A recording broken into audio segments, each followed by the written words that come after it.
დღის მთავარ თემაზე საუბარს განვაგრძობთ სტუმართან. მაია ცქიტიშვილი, ვიცე-პრემიერი, რეგიონული განვითარების და ინფრასტრუქტურის მინისტრი გვერდდება ახლა პირდაპირ ეთერში. მოგესალმებით, ქალბატონო მაია, მადლობა რომ მონაწილეობთ გადაცემაში. მოგესალმებით.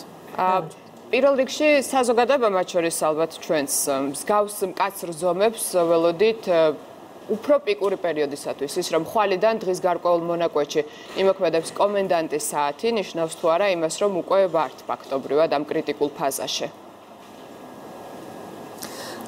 პირველ რიგში მოგესალმებით, რა თქმა უნდა და მინდა აღხსნა, რომ როგორც იცით, ჩვენ თანმიმდევრულად და გეგმაზომიერად ვიღებდით სხვადასხვა ზომებს, სხვადასხვა ტიპის შეზღუდვებს და ეს შეზღუდვები ყოველთვის იყო მიმართული პრევენციაზეც პირველ რიგში ვირუსის გავრცელებაზე და მეორე მხრივ, რა თქმა უნდა, თითოეული შეზღუდვა, რომელსაც ჩვენ საზოგადოებას ვთავაზობდით, არ იყო ჩვენთვის ყველაზე სასურველი გამოსავალი, ამიტომ ჩვენ ყოველთვის ვცდილობდით, რომ ფრთხილად, გარკვეული სიფრთხილით, წინ დახედულობით შემოგვეტანა ესა თუ ის ამა თუ იმ სახის შეზღუდვა და ბუნებრივია, ყველა ეს შეზღუდვა იყო იმაზე მიმართული, რომ ჩვენ შეგვემცირებინა რისკები ვირუსის გავრცელების.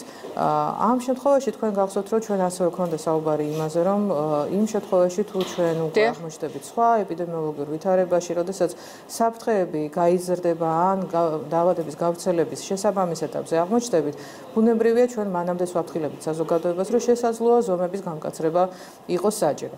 ამ შემთხვევაშიც მიუხედავად იმისა, რომ ჩვენ ჯერ შესაძლოა ბევრ ქვეყანასთან შედარებით ჯერ კიდევ არ გვაქვს მძიმე სტატისტიკა, მაგრამ ასი შემთხვევა საქართველოსთვის არ არის ცოტა. გარდა ამისა, როგორც იცით, ასევე ჩვენ სამწუხაროდ გვაქვს 3 შემთხვევა, რომლის პირველ წყაროც არ არის დადგენილი და გარდა ამისა, 3-ვე ამ შემთხვევაში არის საკმაოდ მაღალი კონტაქტების რისკი უშუალოდ პაციენტების მხრიდან. თავისთავად ეს ფაქტი ნიშნავს უკვე იმას, რომ საზოგადოებაში არის შიდა გავრცელების მაღალი რისკი, არსებობს შიდა გავრცელება და ეს ნიშნავს იმას, რომ უკვე შემთხვევების რაოდენობა შეიძლება იმატოს ძალიან ბევრად უფრო მაღალი სიჩქარით იმასთან შედარებით თუ რა. სწორედ ამ თემაზე მინდა კითხოთ დღეს პირველად დაუდასტურდა კორონავირუსი ქალბატონო მაია მედპერსონალს. ეს იყო მთავარი მდგენელი რეალურად თქვენთვის, რომ გაგემკაცრებინათ ზომები თუ ეს სტატისტიკას ინფიცირებულთა 100-მდე გაზრდას უკავშირდება. ეს არის ერთ-ერთი მდგენელი, ეს არ არის მთავარი და გადამწყვეტი. ყველაფერი ერთად ერთობლივად უნდა განვიხილოთ ყველა ეს საკითხი. როგორც იცით, არაერთხელ გვითქვავს, რომ ყველა ის ნაბიჯი, რომელიც ჩვენ დღემდე გვაქვს გადადგმული, არის კონსულტაციის შედეგი სპეციალისტებთან, ეპიდემიოლოგებთან და ჩვენ ჯანდაცვის სპეციალისტებთან. შესაბამისად, თითოეული ნაბიჯი არის უკვე როგორც აღნიშნე, კონკრეტული, თანმიმდევრული და თანაზომადი იმ საფრთხეებისა, რა საფრთხეების წინაშე შეიძლება აღმოჩნდეთ. მნიშვნელოვანია ის, რომ ჩვენ გადავდგათ ზომები იმაზე ადრე, ვიდრე ეს შეიძლება თვალსაჩინოდ გამოჩნდეს. რის თქმა უნდა, რომ ძალიან ბევრ ქვეყანაში, როგორც ხედავთ უკვე, სადაც გეომეტრიული პროგრესიით იზრდება შემთხვევების რაოდენობა და სადაც უკვე მკაცრი კარანტინი ან მკაცრი ზომები არის უკვე არა პრევენციული ღონისძიება, არამედ გამოძახილი იმ ვითარებისა, რომელიც იმ ქვეყნებში არის, ჩვენ შემთხვევაში ჩვენ თავიდანვე წინ ვუსწრებდით ეპიდემიის გავრცელებას თვითონ აბიჯით და სწორედ აქედან გამომდინარე აი ამ გააზრებული და თანმიმდევრული წინ დახედული პოლიტიკის შედეგია ის, რომ ჩვენ დღეისთვის მაშინ როდესაც უკვე პირველი შემთხვევის დაფიქსირებიდან თვეზე მეტია გასული, ჩვენ დღეს გვაქვს 100 შემთხვევა და არა ასობით ან 1000-ობით შემთხვევა. აი წინ დახედულობა ახსენეთ ქალბატონო მაია, დიახ. და ამასთან დაკავშირებით მინდა საკმაოდ სენსიტიურ თემას შევეხო. დიახ, აქვე განავრცეთ კითხვაზე პასუხის გაცემის დროს რისი თქმაც გსურდათ და აქვე აუცილებლად უნდა კითხოთ. აი დღეს უკვე პრემიერ-მინისტრმა თქვა, რომ სწრაფი ტესტები, რაც სენსიტიური თემა არის, მესმის, არ არის ეფექტური და ამის საჭიროება არ დგას ქვეყანაში. ეს იყო პრემიერის სიტყვები. ეს არის თემა, რომელიც დისკუსიის საგანი გახდა, ამიტომ მე მინდა რომ მეტი სიცხადე შევიტანოთ ამ საკითხში, რას ნიშნავს ეს განცხადება, ანუ ქვეყანა შეისყიდეს მსგავსი ტიპის ტესტებს თუ არა. თუ კი, მაშინ როდესაც წინ დახედულობაზე ვსაუბრობთ, ალბათ ტესტებზეც უნდა მეტი განმარტება გავაკეთოთ. გიპასუხებთ? აუცილებლად გიპასუხებ ტესტებზეც, მაგრამ თუ შეიძლება მოდით მე მინდა რომ საზოგადოებისთვის ძალიან მნიშვნელოვანია ამ ეტაპზე საზოგადოების ინფორმირებულობა და ძალიან მნიშვნელოვანია რომ ჩვენ ყველა ძალიან კარგად გქონდეს გააზრებული თუ რამდენად დიდი გავლენა შეიძლება გქონდეს ჩვენი თანამოქალაქეების ბედზე, სიცოცხლეზე და ჯანმრთელობაზე თითოეულ იმ ქმედებას, რომელსაც ჩვენ განვახორციელებთ.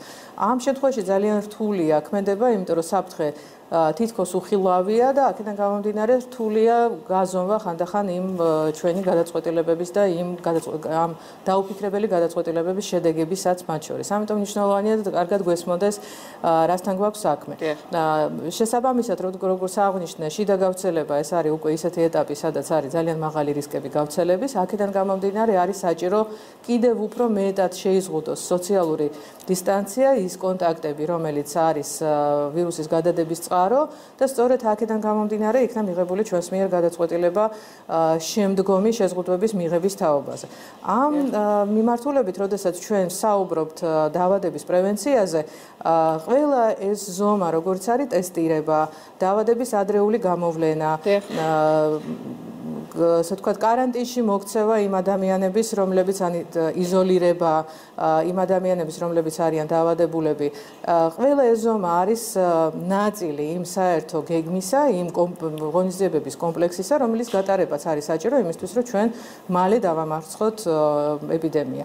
ამ შემთხვევაში ტესტები ხშირ შემთხვევაში მე რასაც მედიაში უყურებ, უკვე ტესტები ერთგვარ პანაცეად არის წარმოჩენილი, ერთგვარ თითოს გადამწყვეტ ფაქტორად იმისა, თუ რამდენად წარმატებულები აღმოჩნდებით ჩვენ ეპიდემიის წინაშე. სინამდვილეში ეს ასე არ არის. ტესტები არის მხოლოდ ერთი ნაწილი ამ ღონისძიებათა კომპლექსის და რა თქმა უნდა ძალიან მნიშვნელოვანი ჩვენ შემთხვევაში თქვენ როგორც იცით არც ერთ პაციენტს არ ქონია ტესტირების პრობლემა. ჩვენ ზოგადად დიაგნოსტიკის პრობლემა არ ქონია მიუხედავად იმისა, რომ ძალიან ბევრი ძალიან განვითარებულ ქვეყანაში ალბათ თქვენ პირველ რიგში მედიის წარმომადგენლები ხართ და ძალიან კარგად იცით უცხოეთში ამ მიმართულებითაც ვითარება არის. ბევრ ქვეყანას არ აქვს ლუგარის ლაბორატორია მარტივად და გასაგებად რომ ვთქვათ. ხო, თუნდაც ამერიკის შეერთებულ შტატებში სწრაფი ტესტი ნიშნავს იმას, რომ პასუხი შეიძლება მიიღო ერთი დღის განმავლობაში, მაშინ როდესაც მათთვის სტანდარტული ტესტირების სტანდარტული დრო იყო 48-72 საათი. ანუ ჩვენ შემთხვევაში ჩვენ ისედაც ვიყავით უფრო წინ ვიდრე სხვა ქვეყნები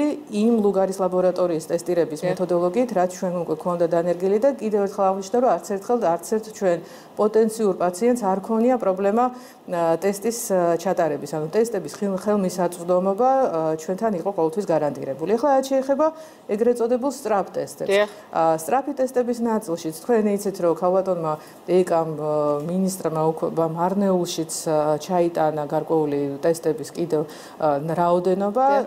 რაოდენობრივი დაფარვაც ტესტირების განისაზღვრება მოსახლეობის პროპორციის მიხედვით და ერთდროულად ჩვენ ეს ტესტები არ გვჭირდება. ტესტების შემოსვლა უნდა და მოსახლეობის ტესტირება ხდება პარალელურად ამ დაავადების გავრცელების დინამიკასთან ერთად და ამ მიმართულებითაც ასევე არაერთხელ გაგვიცხადებია ჩემს კოლეგას პირველ რიგში ჯანდაცვის მინისტრსაც, დაავადებათა კონტროლის ცენტრის ხელმძღვანელებსაც, რომ ჩვენ შემოგვდის ტესტები ეტაპობრივად, ნაწილობრივად ჩვენ უკვე გვაქვს მიღებული ტესტები, ნაწილობრივად ველოდებით უფრო მეტ რაოდენობას. ამ მიმართულებითაც ჩვენ არავითარი პრობლემის წინაშე არ ვართ და ეს აჟიოტაჟი ტესტებთან დაკავშირებით არის უფრო ხელოვნური და პოპულისტური ვიდრე რეალობა.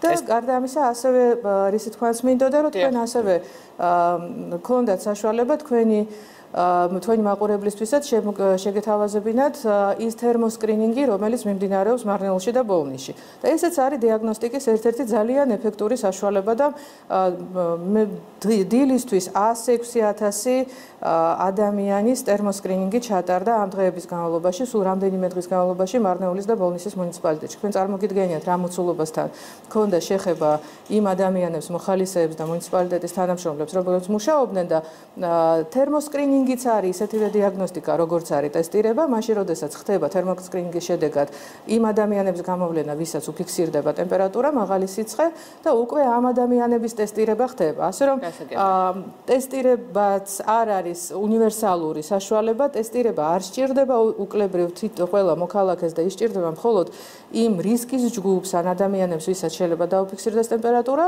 და თუნდაც თერმოსკრინინგი არის ერთ-ერთი მიზეზი, თუ რატომაც იქნა მიღებული გადაწყვეტილება მიმართულება ბლოკპოსტების დაყენების თაობაზე იმ დიდ ქალაქებში, რომელსაც დღეს გასაგებია, ტესტებთან დაკავშირებით გასაგები არის თქვენი პოზიცია. კიდევ ერთ საინტერესო თემა შევეხოთ.